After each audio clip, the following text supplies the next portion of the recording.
Leader bureau chief Sanaullah Chandio Pakistan Tehreek Insaf Larkana division के senior नायब सदर मैडम नाहिद खावड़ की मेज़बानी हेज इंसाफ और शहदाद कोर्ट में खातून अवल बुशरा बीबी हलीमा खान अजीमा खान की रिहाई कौमी असम्बली में लार्ज पार्टी बणजण ऐं काज़ी खां छुटकारे की खुशी में एक प्रोग्राम मुनक़द करे पार्टी उहदेदारनि कारकुननि ऐं ॿियनि में मिठाई तक़सीम कई वई।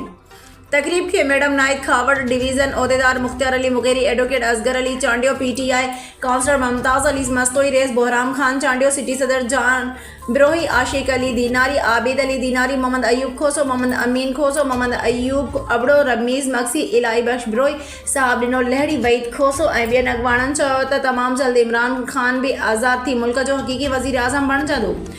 इदारनि चयो त आइन जी बालादस्ती अदलिया जी आज़ादीअ जी ऐं 6वीं कयल गैर क़ानूनी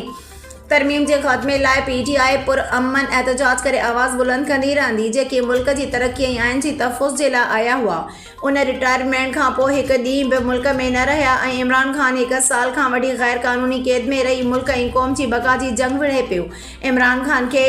माइंस कंदे कंदे काज़ी ऐं नवाज़ शरीफ बे पाण माइंस थी विया ऐं तमामु जल्द ॿिया माइंस थी वेंदा।